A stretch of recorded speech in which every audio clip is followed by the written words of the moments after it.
Consumer equilibrium की दो conditions थी। पहली कंडीशन ये है कि an indifference curve should be tangent to price line और बजट लाइन।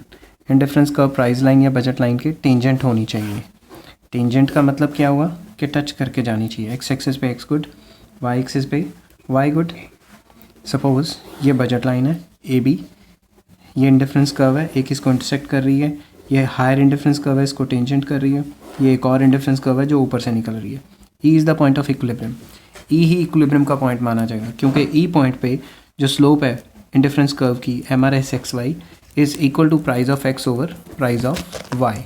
तो हम ये लिख सकते हैं कि जब दोनों की स्लोप्स बराबर हैं, वो इंडिफरेंस कर्व, जब इंडिफरेंस कर्व की स्लोप बजट लाइन की स्लोप या प्राइस लाइन कह लो उसके बराबर है, टेंजेंट है, तभी इक्विलिब्रियम है।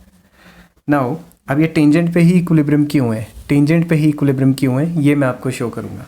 टेंजेंट पे इक्विलिब्रियम इसलिए है कि सपोज एक रफ डायग्राम है, ये बजट लाइन ऐसे है, ये इंडिफरेंस कर्व है, हायर इंडिफरेंस कर्व ज़्यादा सेटिस्फेक्शन देती है मगर टेंजेंट मैक्सिमम, बिकॉज टेंजेंट के हल्का सा ऊपर गया तो बजट से बाहर चला गया और टेंजेंट के हल्का सा नीचे हुआ तो सेटिस्फेक्शन मैक्सिमम नहीं है। तो आप कह सकते हो टेंजेंट पे ही कंज्यूमर इक्विलिब्रियम होता है।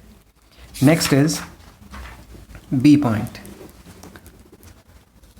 An indifference curve should be convex at the point of tangency, कि जहाँ पे भी टेंजेंट है वहाँ पे कन्वेक्स ही होना चाहिए। कन्वेक्स क्यों होना चाहिए? एक्स एक्सिस पे एक्स गुड, वाई एक्सिस पे वाई गुड। सपोज ये बजट लाइन है हमारी ए बी, ये इंडिफरेंस कर्व है, एक तो ऐसी है, ये इक्विलिब्रियम आ गया।